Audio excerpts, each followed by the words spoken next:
Imagine squeezing through a world built for ants. You're Anna Haining Swan 711 or Martin Van Buren Bates 79 in 1870s America, where every doorway is a cruel joke.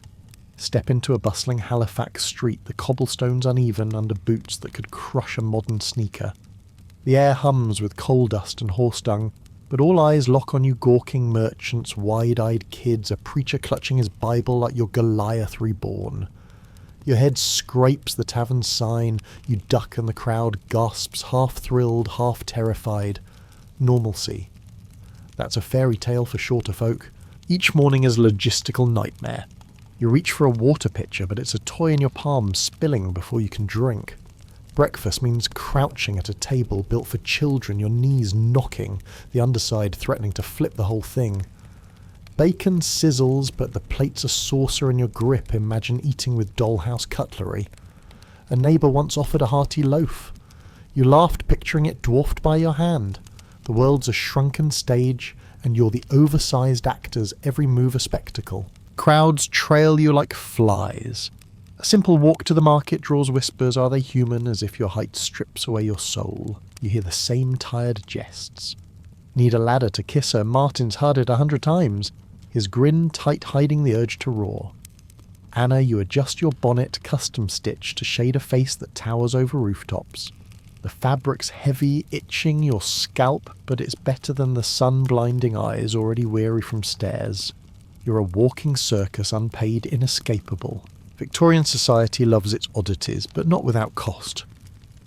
A tailor squints at your measurements, muttering about yards of cloth like you're a ship's sail. Your coat costs a farmer's monthly wage, and still it pinches. You navigate streets where lampposts are tripping hazards, where a low awning could knock you cold. Once Martin misjudged a barn door. The crack of wood echoed like a cannon. Locals swore it was a giant's curse, not physics. Superstition clings to you like damp wool, yet there's defiance in your stride. You, Anna, smile at a child who dares approach your voice soft but booming like thunder over a valley. Martin, you tip your hat, custom made of course, to a gaping shopkeeper, knowing your courtesy unsettles them more than your height. Together you're a monument to resilience, love, forged in a world too small. But the weight of eyes never lifts. Every step is a performance, every glance a judgment. You're not just tall.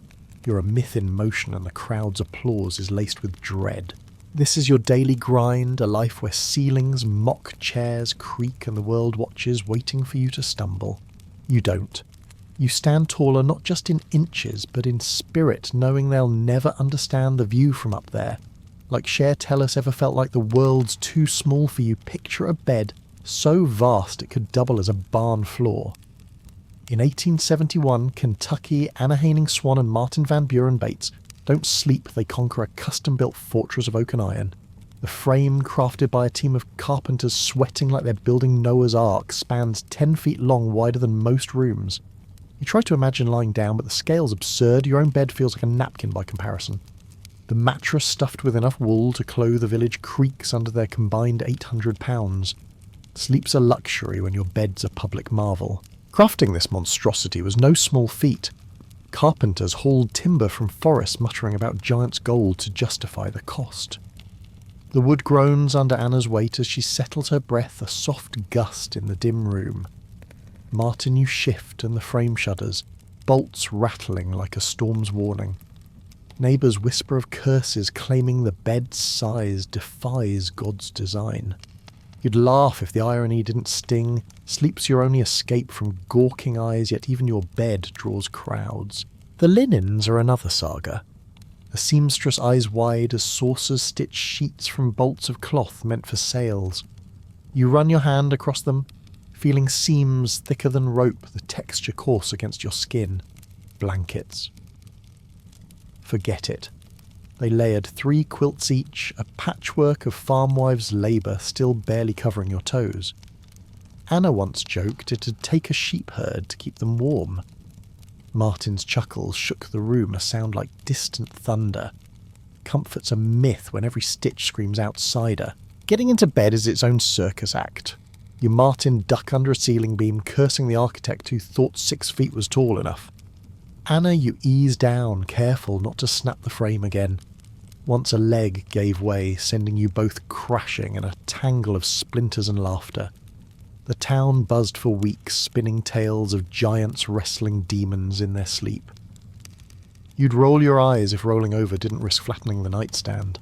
Sleep itself is restless. The mattress sags under your weight, wool compacting into lumps that jab like stones. You dream of normalcy, but wake to creaking wood and the faint hum of a crowd outside always watching. The bed's a sanctuary, yet it's also a stage its size, a magnet for curious eyes. A local paper called it a throne for titans, but you know better. It's a cage of craftsmanship built to hold bodies the world can't contain.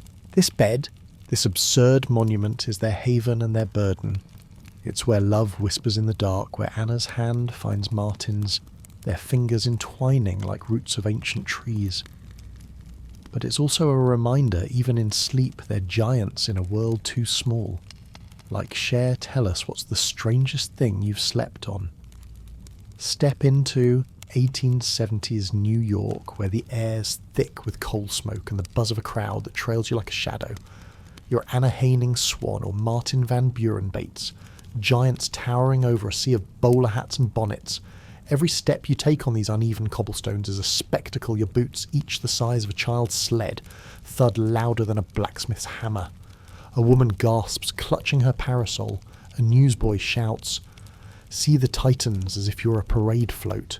You're just trying to buy bread, but the world's decided you're a myth come to life. The crowd's eyes bored into you a mix of awe and unease. A butcher squints from his stall meat cleaver, paused as if you might snatch his entire cart. You, Anna, adjust your shawl, yards of fabric stitched by a team of seamstresses feeling the weight of stairs more than the wool. Martin, you nod politely, but your smile's a shield. You've heard the whispers. Are they cursed? They don't see your heart, just your height turning a trip to the market into a circus without a tent. It's like being a viral video in a world without screens. Everyone's watching, nobody's liking. Kids are the worst, darting underfoot like rats, daring each other to touch your hem. One bold boy tugs Martin's coat. You stifle a laugh as he freezes, unsure whether to scold or flee. The adults aren't much better. Gossips murmur about giant blood or divine punishment, their voices sharp as the wind cutting through your too thin coat. You duck under a shop's awning, misjudge the height and crack it like kindling. The crowd roars, half thrilled, half horrified as splinters rain. You'd apologise, but they'd just call it a giant's tantrum. Victorian curiosity is a beast fed by freak show posters and penny dreadfuls. You're not just people, you're a headline, a sermon, a ghost story. A preacher once cornered Anna preaching about Goliath's kin. You brushed him off, but his words linger like damp rot. Martin, you've dodged beer mugs thrown by drunks betting you're half ogre. The isolation stings worse than their aim. You're human, but to them you're a walking wager, a spectacle to bet on or fear. Yet you stride on heads high, literally. Anna, your gentle wave scatters a crowd like startled birds. Martin, your deep chuckle rumbles, silencing hecklers. You're not just surviving their gaze, you're defying it, turning their awe into your armour. The world's too small, but you're too big to care. Like Cher Teller's ever felt eyes that won't look away. The tense smells of sawdust and sweat. A roaring crowd packed shoulder to shoulder in 1872, all here for P.T. Barnum's grand spectacle. You're Anna Haining Swan or Martin Van Buren Bates, stepping onto a stage that creaks under your weight, spotlights burning your eyes. The canvas flaps in the wind, but it's the crowd's gasp that deafens thousands of faces, from wide-eyed kids to sceptical old men staring at you like you're a mountain that talks. Barnum's voice booms. Behold the giants, as if you're not standing right there, flesh and bone, not myth. The stage is a battlefield. You, Martin, stand tall, your custom suit straining as you wave each motion, a calculated act to thrill. Anna, you curtsy carefully lest the platform buckles and the crowd erupts, tossing hats like confetti. The tent's too small, the ceiling brushing your head, forcing you to stoop like a tree in a storm. A heckler yells, "Climb a beanstalk." You grin, but it's a mask. The joke's older than the sawdust under your feet. This is no life, it's a performance, and you're the main act. Barnum's circus is a machine-churning profit from your height. You're billed as living wonders posed beside tiny props to exaggerate your size, a chair you can't sit in, a teacup you crush. The crowd loves it, shrieking when you lift a barrel like a toy. But the props are a lie, and so's the freedom. You're paid well, sure, but every coin comes with chains, endless tours, gawking faces, no escape. You hear whispers of giant curses as if your bones carry dark magic. It's Victorian showbiz, a TikTok fame spiral without the logout button. Backstage, the air's heavier. You Anna sip water from a bucket-sized mug, your hands trembling from the weight of eyes. Martin, you pace, dodging ropes and crates, each step shaking the ground like a drum. Performers, acrobats, fire eaters give you wide berth, half respect, half fear. One night a clown joked about giant stew. Your glare silenced him faster than Barnum's whip. The exhaustion's real, but so's the thrill. The crowd's roar is a drug even if it burns. You're not just performers, you're proof of the impossible. Each show carves your names deeper into history's strange corners, but it costs you pieces of yourself. You stand tall literally, and not knowing the tent's a cage and a crown. Like Cher, tell us what's the wildest show you've seen?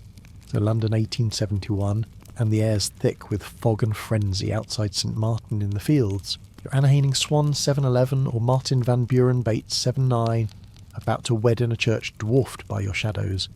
The crowd's a sea of top hats and parasols shoving for a glimpse, their shouts drowning out the church bell's clang. It's less a wedding, or a circus folks climbed lampposts betting shillings on whether you'd fit through the door. Spoiler, you barely did your head grazing the arch like a comet skimming the sky. Inside the pews creak under gawkers who paid for seats like it's a Barnum show. You Anna glide in a gown stitched from enough silk to sail a ship, its train trailing like a royal carpet. The organ hums, but whispers cut sharper. Are they giants or gods, Martin, your tailored suit? A tailor's fever dream strains as you stand your vows, booming like thunder over Trafalgar Square. The priest stammers, eyeing you like you're Goliath's kin, his Bible trembling. This is love, sure, but it's also spectacle, and the crowd's here for the show. The logistics are absurd. The altar's too low, you both stoop, knees aching, to exchange rings the size of bracelets. A photographer perched on a ladder begs for a pose. His camera's lens might as well be a telescope. Outside, newsboys hawk sketches of the giant wedding, exaggerating your height to mythical proportions. You'd laugh, but the mob's roar feels like a cage closing. Victorian London loves its oddities, but their cheers sting half awe, half mockery, all profit for someone else. A flower girl, dwarfed by your shadow, scatters petals that look like confetti in a dollhouse.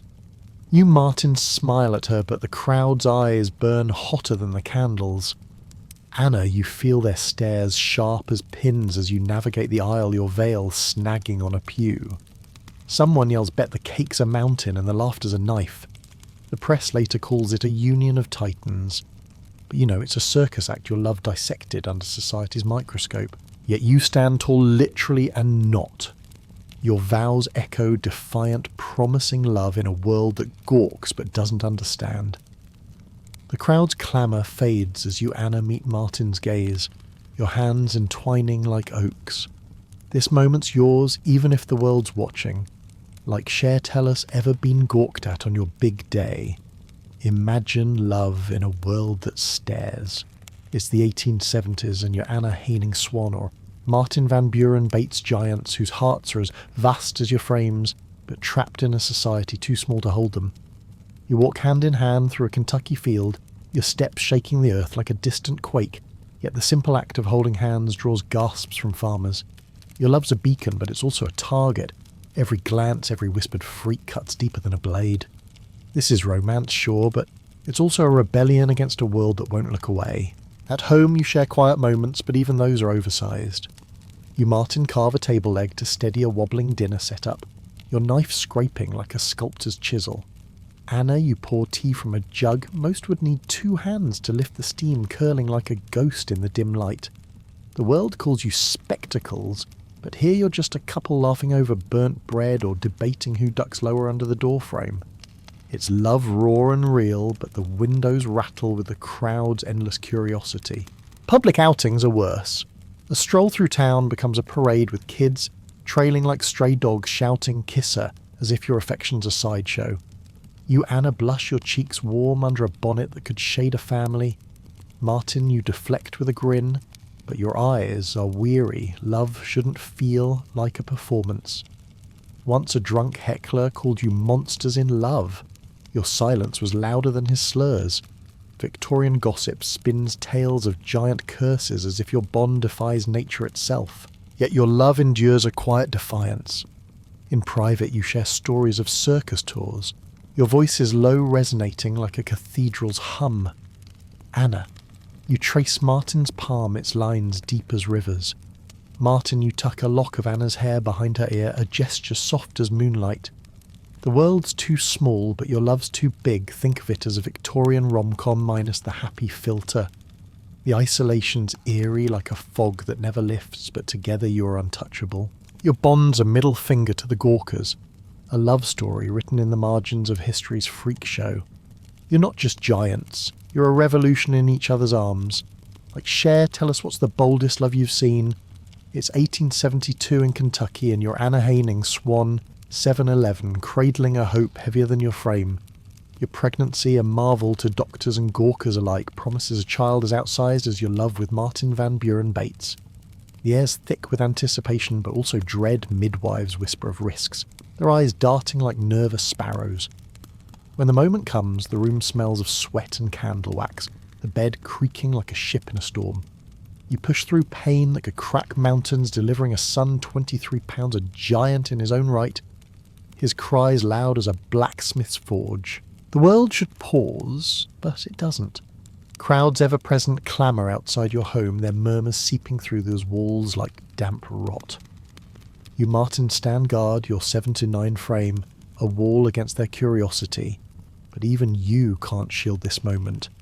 The baby named simply Babe is a miracle wrapped in a nightmare. His sighs draws gasps, but his breaths are weak, faltering like a candle in a gale. Doctors with their leather bags and grim faces prod and mutter about anomalies as if your son's a specimen, not a soul. The room feels smaller than ever, your love dwarfed by looming grief. Hours turn to days and Babe's cries fade. You, Anna, hold him his weight a fleeting anchor, his tiny hands, big as a grown man's, clutching your finger. The cradle built like a boat rocks gently, but it's more coffin than crib. Victorian medicine, all leeches and guesswork, offers no salvation. The doctor's tonics taste of despair. The crowd outside grows bolder, shouting for a glimpse of the giant's heir, their voices a cruel chorus. You'd scream, but your throat's choked with a sorrow too vast for words. When Babe slips away, the silence is louder than any circus roar. You and Martin sit hands entwined, your tears falling like rain on a parched field. The world keeps spinning newsboys' hawk tales of the giant tragedy turning your loss into their profit. They don't see the empty nursery, the oversized rattle untouched, the dreams shattered like glass under your weight. This isn't just loss, it's a wound the world watches picking at it like vultures.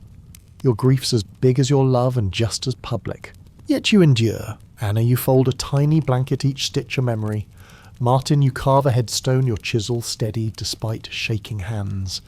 The crowd moves on, chasing the next spectacle, but your pain lingers heavy as the child you'll never hold again. Like Cher, tell us what's the heaviest loss you've carried. Picture a tailor's shop in 1870s Ohio, scissors trembling in hands, more used to mending aprons than outfitting giants.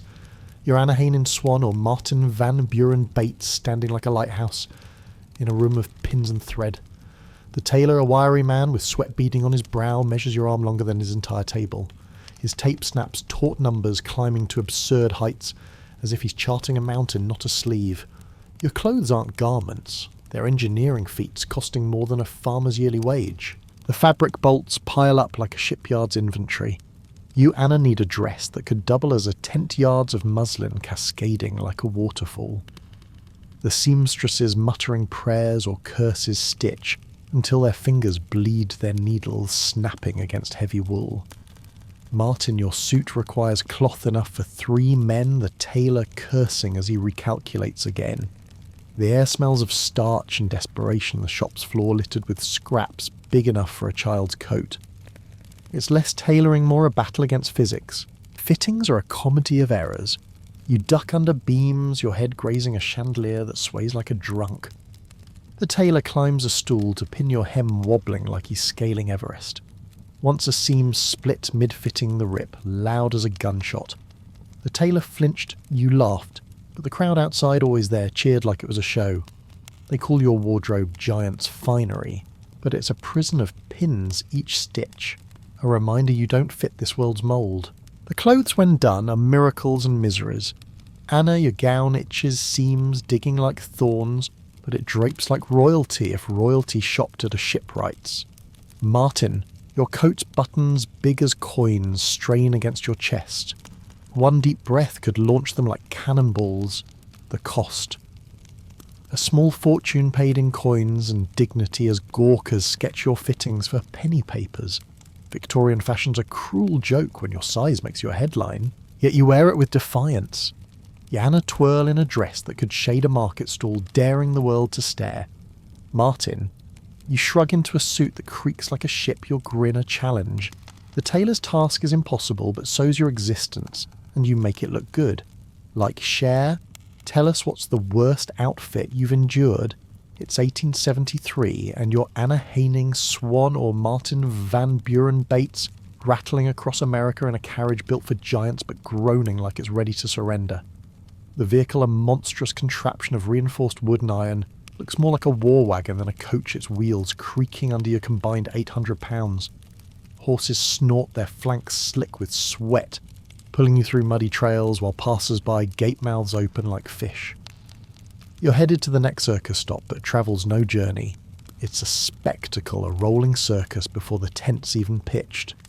Imagine a road trip where the car's a castle and every gas station's a stage. The carriage's interior is a cruel joke. You fold your 7-Eleven frame into a space meant for normal folk, your knees scraping the ceiling, your bonnet brushing cobwebs from corners. Martin, your 7'9" bulk jams against the side, each bump jolting you like a prize-fighter's punch. The upholstery patched and straining smells of leather and desperation. A driver once swore the axle snapped not from weight but from giant curses. You rolled your eyes, but the crowd outside ate it up, sketching your journey for penny papers. Victorian roads weren't built for titans, and neither was their imagination. Every stop's a scene. You pull into a town and it's like a comet-landed kids swarm yelling giants while adults whisper about divine wrath. You, Martin, step out first, ducking under a door frame that's more guillotine than exit. The crack of wood makes the crowd gasp. Anna, you follow your skirt, catching on a bolt, tearing with a sound like a sail in a storm. A tavern keeper offers a hearty meal plate the size of saucers in your hands. You'd laugh if hunger didn't outgrow the portions. It's less travel, more a parade of stairs. The logistics are a nightmare. Bridges creak, threatening collapse. Inns turn you away, claiming no bed fits. Once a ferryman refused to board you, muttering about sinking. You crossed anyway, the boat listing water lapping like a warning.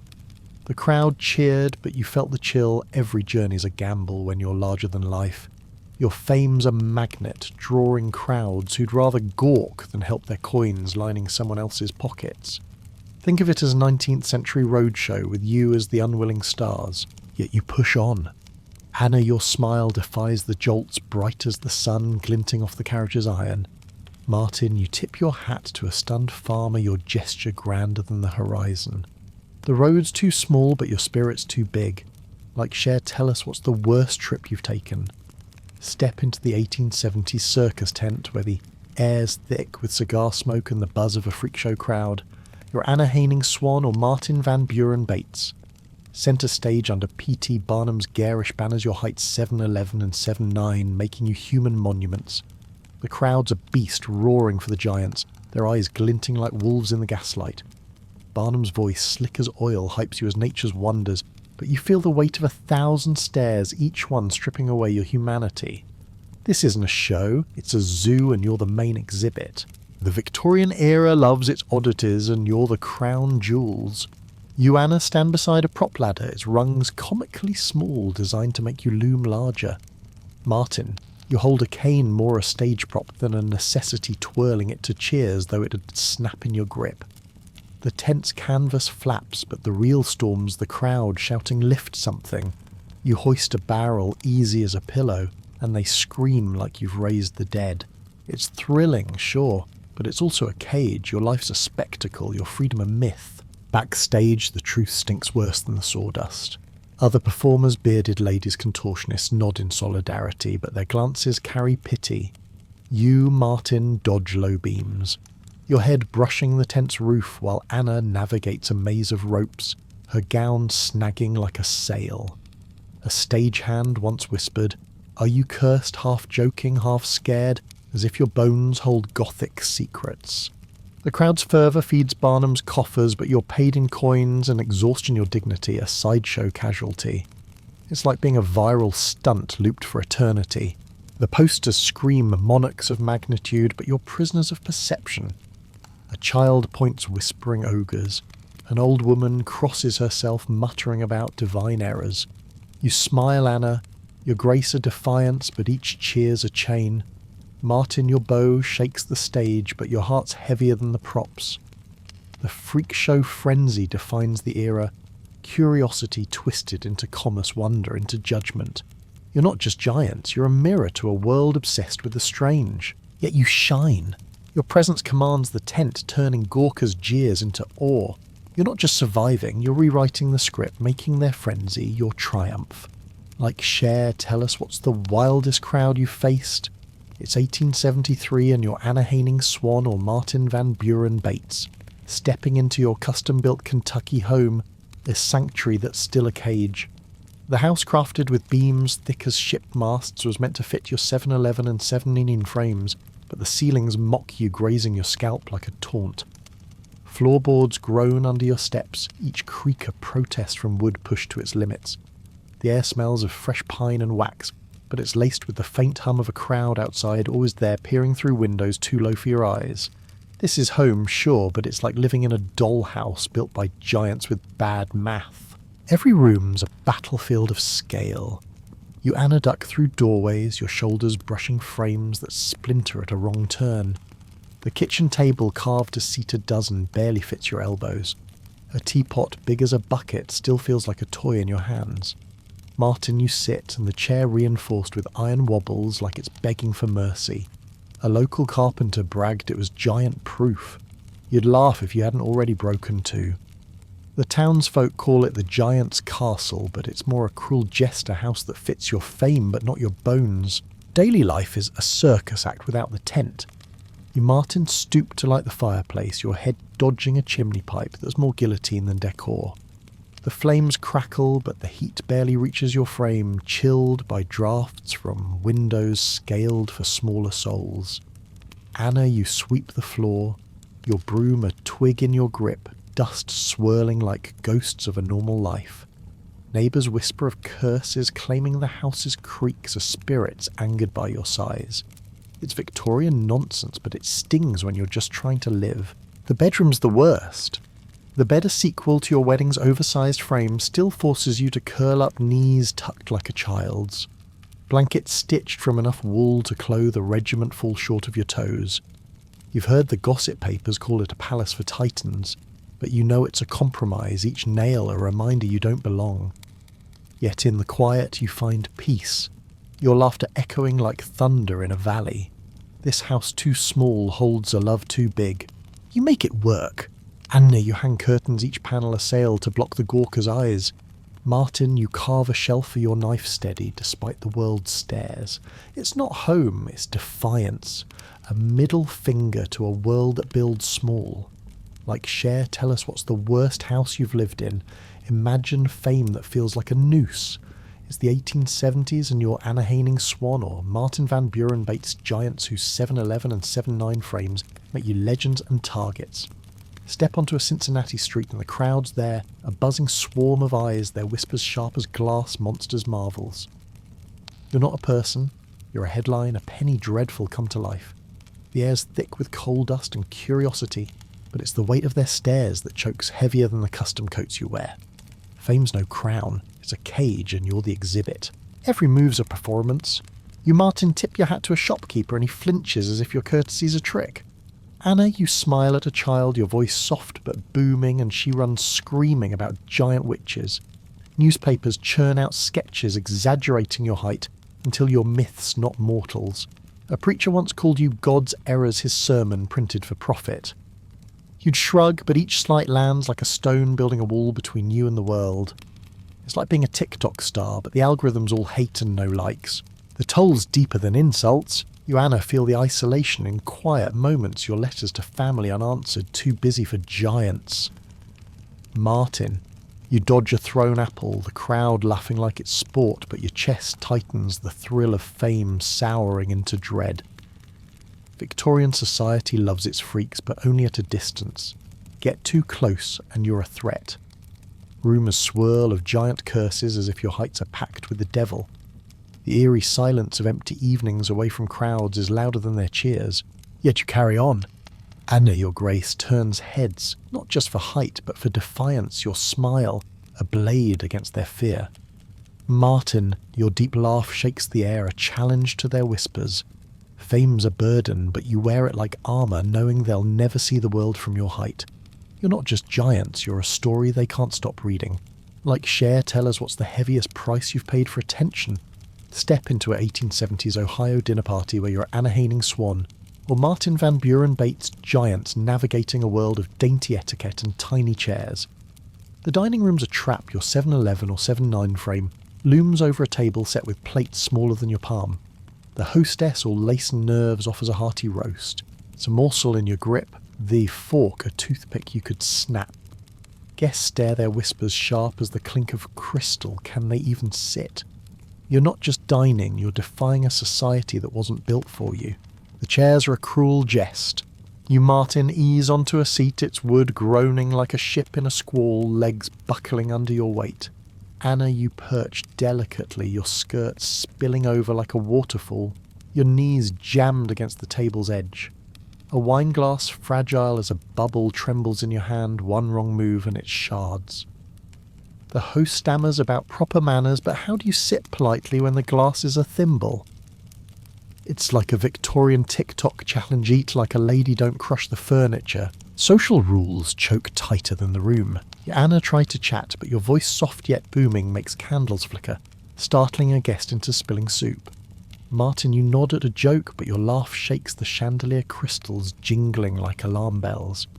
The guest's polite smiles hide unease. One whispers about giant blood as if you're a fairy tale monster. Victorian etiquette demands conformity, but you're a walking rebellion, your size a middle finger to their delicate norms. The isolation stings worse than their stares. You're invited as curiosities, not equals props for their stories, not guests with souls. Lady asked Anna, do you ever wish to be normal? The question lands like a slap, but you smile, deflecting with grace sharper than their knives. Martin, you dodge a debate about God's design, knowing they see you as a flaw, not a marvel. The dinner's a stage, and you're playing parts you never chose. Yet you shine. Annie, your wit outsparkles their crystal. Martin, your charm disarms their fear. You're not just giants, you're rewriting their rules, one awkward bite at a time. Like Cher, tell us what's the worst party you've survived. It's 1874, and you're Anna Haining Swan, or Martin Van Buren Bates, standing in a doctor's office that smells of carbolic acid and curiosity. Your 7-11 and 7-9 frames dwarf the room, its walls lined with jars of leeches and charts of normal bones. The physician's spectacles, fogging with excitement, prods your arm like it's a specimen, his tape measure trembling as it stretches to impossible lengths. You're not a patient, you're a marvel, a living textbook for Victorian science's obsession with the strange. The air's thick with ink and ambition, but their fascination feels like a scalpel's edge. The examination's a circus without applause. You, Anna, stand still as doctors scribble their pens, scratching like rats in the walls, noting your pulse strong as a drumbeat. Martin, they measure your chest, muttering about unnatural proportions as if you're a machine, not a man. Their tools, calipers, scales groan under your size, breaking mid-test. One doctor blames giant forces, not shoddy craftsmanship. You'd laugh, but their eyes gleam with a hunger that's more vulture than scholar. It's like being dissected while you're still breathing. Victorian medicine loves anomalies, but not for your sake. They debate your glands, your growth, tossing terms like acromegaly or divine error. A surgeon once suggested studying your bones post-mortem, of course his smile cold as the steel on his table. You, Anna, feel the chill of their curiosity, their hands probing like you're a puzzle, not a person. Martin, you clench your fist big as a ham, resisting the urge to scatter their instruments. Rumours swirl outside, are they cursed? The crowd's as eager for answers as the doctors, but neither sees your soul. The toll's heavier than their scales. Each visit steals a piece of your dignity, your body a map for their theories, not your home. Yet you endure, Anna, your gaze steady, defying their cold curiosity with warmth. Martin, your deep voice answers their questions, turning their probe into a performance. You're not just marvels, you're monuments outlasting their fleeting fascination. Like Cher, tell us what's the creepiest doctor's visit you've had. It's the late 1870s and you're Anna Haining, Swan, or Martin Van Buren Bates, stepping away from the circus lights into a quieter life in Kentucky. Your 711 and 79 frames still draw whispers, but the sawdust and spotlights fade, leaving you to carve a legacy in a world too small for your shadow. The air carries the scent of hay and wood smoke, but the quiet's eerie, like a stage after the crowd's gone. You're no longer just performers, you're myths etched into history's margins, your names whispered like ghost stories. Imagine retiring from a viral fame that never logs off, only now, the world's still watching, waiting for your next act. Your farm, sprawling yet cramped by your size, is a defiant stand. You Martin plough fields with hands that could crush a fence post, each furrow a testament to a life beyond the tent. Anna, you tend a garden. Your fingers big as spades, coaxing roses from soil, their blooms tiny against your palm.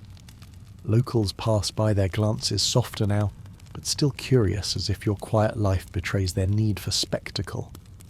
A newsboy once called you the giants who tamed the earth. You'd laugh, but the plough's weight feels lighter than their expectations. The world can't let go. Paper still prints sketches of the towering couple exaggerating your height until you're fairy tale ogres. A preacher visits offering blessings for God's marvels, but his eyes hunt for curses.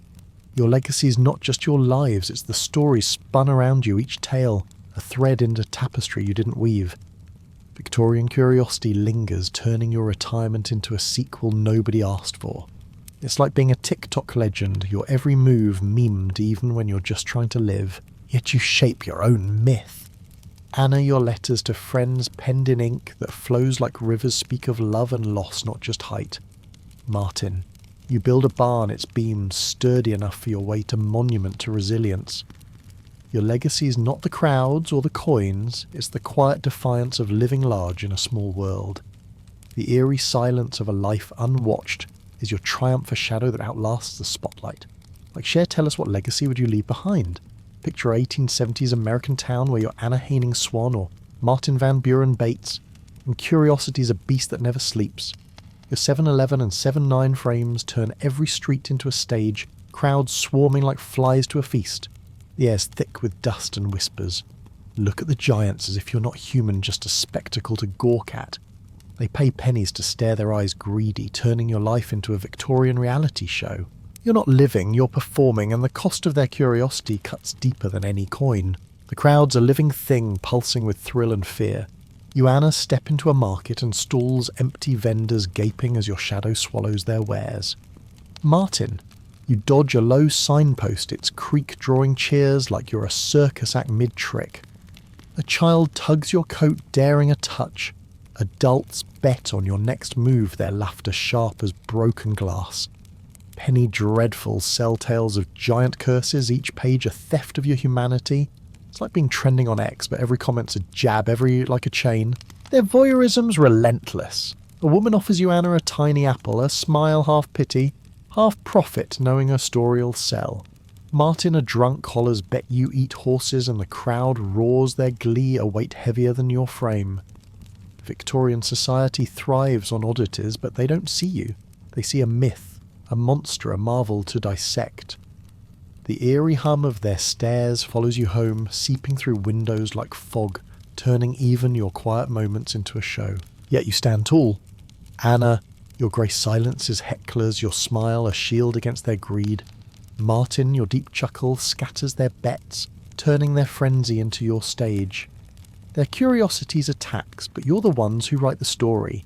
Like Cher, tell us what's the worst crowd you've faced. It's 1873, and you're Anna Haining Swan or Martin Van Buren Bates, giants whose love looms larger than your 7-11 and 7-9 frames in a Kentucky twilight.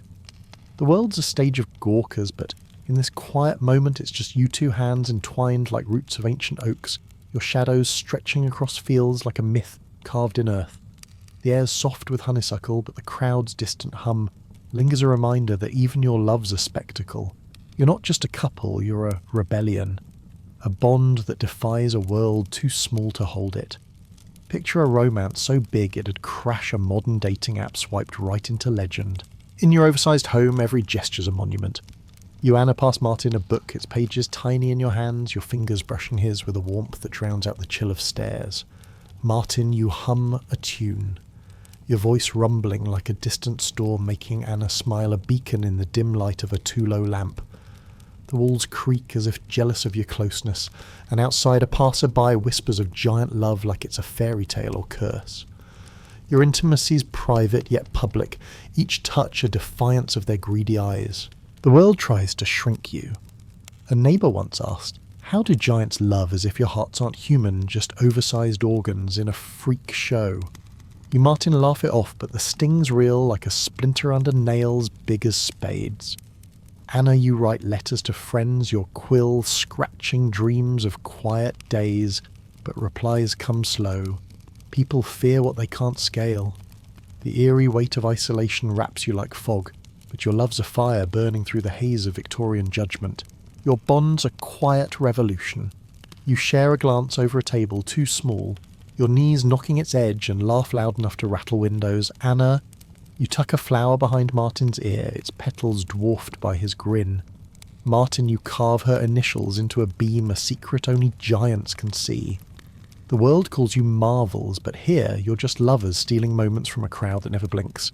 Like Cher, tell us what's a love that felt too big for the world. Step into a 1872 circus tent where the air's a haze of sawdust and cigar smoke, and you're Anna Haining Swan or Martin Van Buren Bates, giants commanding P.T. Barnum's stage. Your 7-11 and 7-9 frames tower over a crowd that roars like a storm, their eyes glinting with thrill and fear. The spotlight burns, making your custom suit or gown stitched with enough thread to rig a ship gleam like armour. Barnum's voice booms, the titans of humanity. But you're no myth. You're fleshbone and defiance, stealing the show from a world that cages you. It's like headlining Coachella if the crowd paid to gawk, not dance. The performance is a tightrope walk. You Martin lift a barrel, its wood groaning like a dying beast, and the crowd erupts, tossing hats like confetti. Anna, you curtsy your skirt, sweeping the stage like a tidal wave, each move precise to avoid cracking the platform. The tent's roof brushes your head, a canvas sky too low for your stature. A heckler shouts, climb a beanstalk, you grin, but it's a mask. The joke's older than Barnum's hustle. The thrill's electric, but so's the exhaustion in each cheer a chain you wear with a smile. Props are your props and your prison.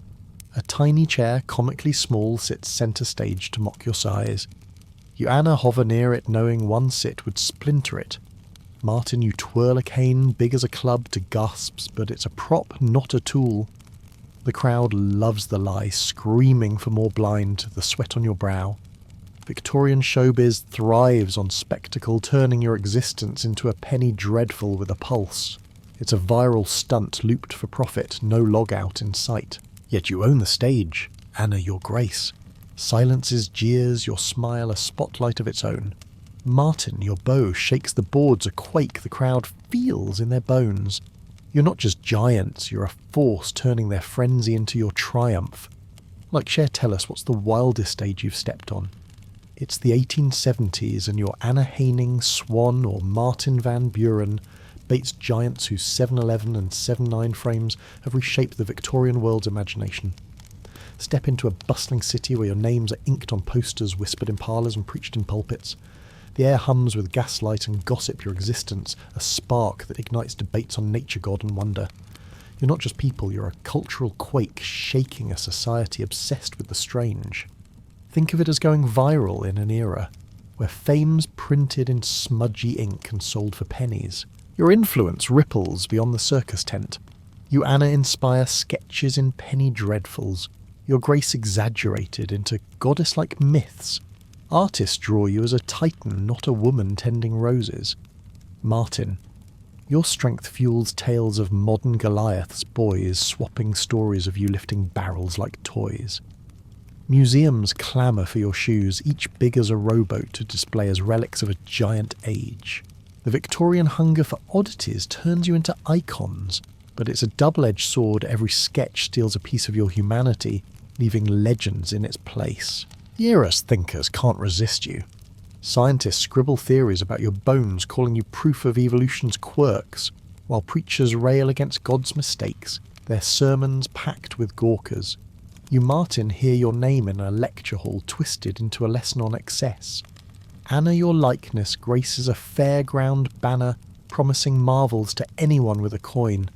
The world you shape is one of fascination and fear, where curiosity builds statues but buries souls. It's like being a meme that outlives its creator, endlessly shared, rarely understood. Yet your impact endures on your terms. Your lives' love-lost defiance force society to question its limits, to see humanity in the monstrous. You're not just giants. You're mirrors reflecting a world's obsession with the edges of normal. The myths grow, but so does your quiet rebellion etched in every step you take. Like Cher. Tell us, what's the strangest way you've shaped the world?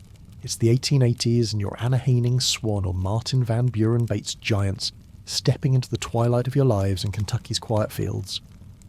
Your 711 and 79 frames still loom, but the circus crowds have thinned, replaced by the rustle of leaves and the creak of a porch built for your weight. The air's crisp, scented with earth and memory, but an eerie stillness lingers as if the world's waiting for one last show. You're not performing now, you're living, yet your legacy towers a shadow longer than your strides. Picture a final post on X liked forever, but you're logging off. The years have carved their toll. You, Anna, sit by a window. Your hands big as plates sewing a quilt that could cover a barn, each stitch a defiance of time. Martin, you whittle a chair leg, your knife steady despite aches in joints that carried a nation's gaze. The town respects you now less, as marvels more as neighbours, but whispers of giant curses still drift like smoke. Your home too small for your frames holds a love too big for death, its walls echoing laughter that once shook circus tents. The world hasn't forgotten. Letters arrive, scrawled by fans or skeptics, asking if you're real or myth. A museum begs for your coat, a relic of the giant era.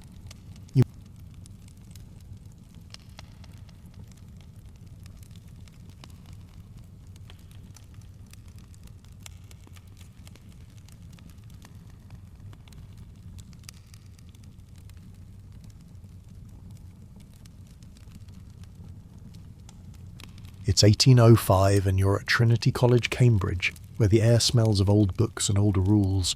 Enter Lord Byron, the romantic poet, with a smirk sharper than his quill, leading a bear on a leash through the quad.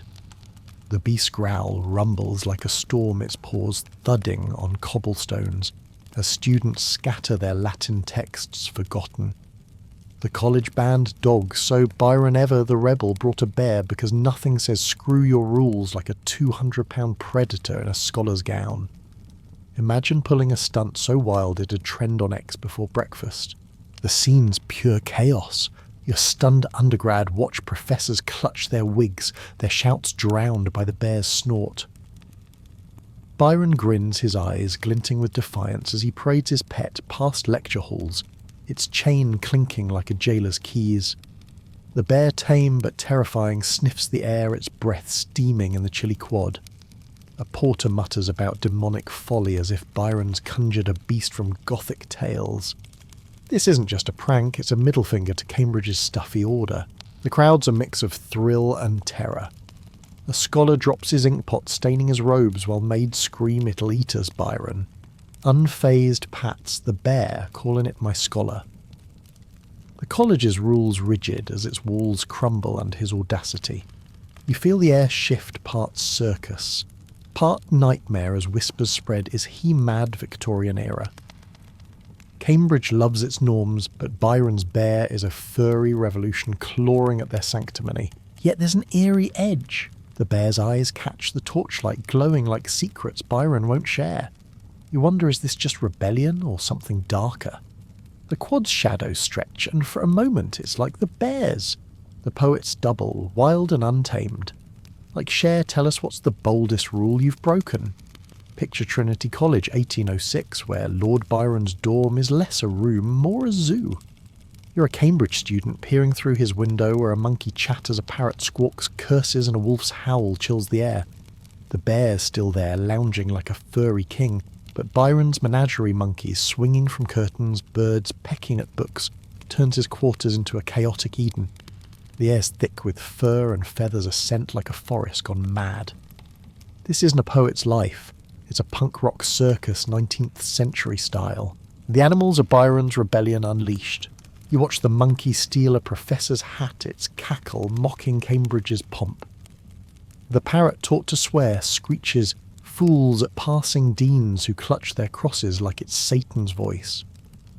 The wolf paces its eyes, glinting with gothic menace, as if it knows Byron's darker verses by heart. Students whisper of curses, claiming the animals are spirits summoned by his pen. It's like a viral stunt, each beast a post that shocks the quad. Byron revels in the chaos. He lounges stroking the bear while the monkey swings, knocking over inkwells. The room's a stage, and he's the ringmaster, defying rules with every growl and squawk. Professors demand order, but Byron laughs his wit sharper than their lectures. The menageries a mirror wild untamed like his soul. You feel the thrill, but also dread. Is this genius or madness? The eerie vibe grows. Shadows flicker and the wolf's howl feels like a warning. Byron's grin hides something. Maybe the animals aren't just pets, but pieces of his gothic heart. Like Cher, tell us what's the wildest pet you've met. It's 1806 and Trinity College's hallowed halls reek of ink and indignation. You're a student watching professors in starched robes storm the quad, their faces red as their wine, all because Lord Byron's bear prowls where Latin texts should reign. The air's sharp with frost and fury, the bears growl echoing off stone walls as dons clutch their quills like swords. Byron the poet with a grin like a blade leans against a pillar, his pet a furry taunt to their sacred rules. This isn't just a bear, it's a scandal, a claw in Cambridge's pompous heart. The faculty's outrage is a spectacle. A dean wig askew bellows about barbarism, his voice cracking as the bear snuffs at his boots. Another professor clutching a Bible calls it Satan's work as if Byron's conjured a demon, not a pet. You hear the parrot from his room squawk fools, a perfect jab, and students stifle laughs thrilling at the chaos. The college's order, built on dusty tradition, crumbles under the bear's paw prints. It's like a viral prank, blowing up X with Byron as the smirking mastermind. The dons demand expulsion, but Byron's untouchable, his title and wit shield him. The bear lumbers its chain, clinking like a jailer's taunt, while professors scribble complaints, ink splattering like their dignity. You feel the air crackle, part circus, part nightmare, as whispers of madness spread. Victorian academia worships control, but Byron's chaos is a middle finger to their sermons.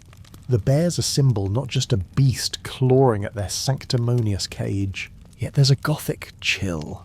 The bear's shadow looms, its eyes glinting like secrets in Byron's poems. Is this rebellion or something darker? The quad feels haunted, as if the beast carries the poet's defiance into the night. Like Cher, tell us what's the wildest way you've pissed off the establishment. Picture Cambridge 1806, where Lord Byron's audacity hits peak absurdity. You're in a Trinity College hall, parchment and candle wax thick in the air as Byron proposes his pet bear for a fellowship. The bear, chained but regal, sits outside its growl louder than the don's sputtered objections. Byron's letter, dripping with sarcasm, calls the beast a scholar of instinct, mocking the college's dusty bureaucracy. This isn't just a prank, it's a grenade lobbed at tradition, and you're caught in the blast, half thrilled, half aghast. The faculty's apoplectic. The Professor Quill snapping rants about blasphemy, his wig trembling as Byron smirks unfazed. The bear's credentials, loyalty and strength. Byron quips while students snicker their laughter echoing off oak-panelled walls. The college's Fellowship a Sacred Badge of Intellect is now a punchline its rules mocked by a poet who'd rather pen chaos than prose. It's like trolling a boardroom with a meme that goes viral. Byron's the king of shade. Bureaucracy groans under his wit. The dons buried in statutes debate expulsion, but Byron's charm and status deflect their pens. You watch the bear outside its fur catching moonlight, a gothic spectre fueling rumours of dark pacts. The air's heavy with ink and outrage, but Byron's laugh cuts through sharp as a blade. Victorian Cambridge craves order, but he's a storm is bear, a furry middle finger to their scrolls. The eerie undertone grows. The bear's presence feels like more than a jest. Its eyes hold a wildness that mirrors Byron's own. Is this just satire or a glimpse of his untamed soul like Cher? Tell us, what's the boldest stunt you've pulled on authority? It's 1806 and you're in Trinity College's shadowy quad, where Lord Byron's menagerie bear wolf and all mirrors his untamed heart. The air's thick with mist and defiance, the bear's low growl blending with the distant chime of chapel bells. Byron the poet with eyes like a storm strides past his pets, a living rebellion against Cambridge's starched rules. His bear lumbers a furry middle finger to the don's dusty tomes, while the monkey's chatter mocks their lectures. This isn't just a zoo, it's Byron's soul unleashed, a punk rock poet flipping off the 19th century establishment. You feel the thrill of his audacity. Students whisper, half awed, half scared, as the wolf's howl cuts through the fog, a sound that could haunt a gothic tale. Byron's grin, sharp as his verses, dares the world to cage him. The college's order rigid, as its stone walls cracks under his chaos. The bear's paw prints a manifesto on the cobblestones. He's not just breaking rules, he's rewriting them as animals a mirror to a spirit that laughs at conformity. It's like a viral ex-post, raw and unfiltered, sparking outrage and obsession. The dons call him mad, but you see genius. His menageries as stage each beast, a character in his drama, monkey as jester wolf, as shadow bear as king. The air hums with tension as if the animals carry his defiance into the night. Victorian propriety demands obedience, but Byron's a tempest, his pet's his thunder. You're caught in the storm, thrilled by its wildness, yet chilled by its edge. Does his rebellion court darkness? The eerie vibe lingers. The bear's eyes glow under torchlight as if it knows Byron's secrets. Is this just a stunt or a poet's heart bared? His defiance feels alive, a beast no cage can hold. Like Cher, tell us, what's the wildest way you've defied the rules? Step into Trinity College 1806, where Lord Byron's dorm hums with a gothic pulse. You're outside his window, the night thick with fog, and whispers as his menagerie beowulf, monkey parrot, stirs like a scene from Poe. The bear's growl rumbles, the wolf's eyes glint like cursed jewels, and the monkey's shadow dances on the wall, a twisted silhouette. The air smells of damp stone and animal musk, heavy with rumours that Byron's pets are more than beasts' spirits, perhaps summoned by his dark verses. This isn't a dorm, it's a haunted menagerie, a gothic stage for a poet's wild soul. The rumours swirl like the fog. A maid swears the bear stared through her, its gaze demonic. A student claims the wolf's howl echoes Byron's poems as if it sings his despair. The parrot screeches words too sharp for a bird learned from Byron's late-night rants. You feel the chill. Each animal seems to carry a piece of his psyche. Their cries a chorus to his rebellion. Victorian Cambridge whispers of curses of a poet who courts the supernatural with his furry court. Byron fuels the myth. He strokes the bear, his laugh low and eerie, as if sharing a secret with the beast. The wolf paces its fur, brushing books that fall pages, fluttering like ghosts. You're drawn in, thrilled by the chaos, yet spooked. Does the menagerie guard his soul or reveal it? It's like an X-thread gone viral, each post darker, hinting at truths too wild to tame. The gothic air thickens. The bear's breath steams in the moonlight, a spectre of Byron's defiance. Is this just a poet's prank or a glimpse into his shadowed heart? Like Cher, tell us, what's the creepiest pet you've encountered? It's 1806 and Trinity College's quad is a battlefield of chaos sparked by Lord Byron's bear breaking free. You're a student frozen as the beast lumbers across cobblestones, its roar shaking the air like a cannon. The scent of wet fur and panic mixes with torch smoke as professors shriek their robes flapping like startled birds. Byron, grinning like a devil, chases his pet, his laugh louder than the screams. This isn't a prank, it's a circus. A furry rebellion that'll blow up X with hashtags like #BearVsCambridge.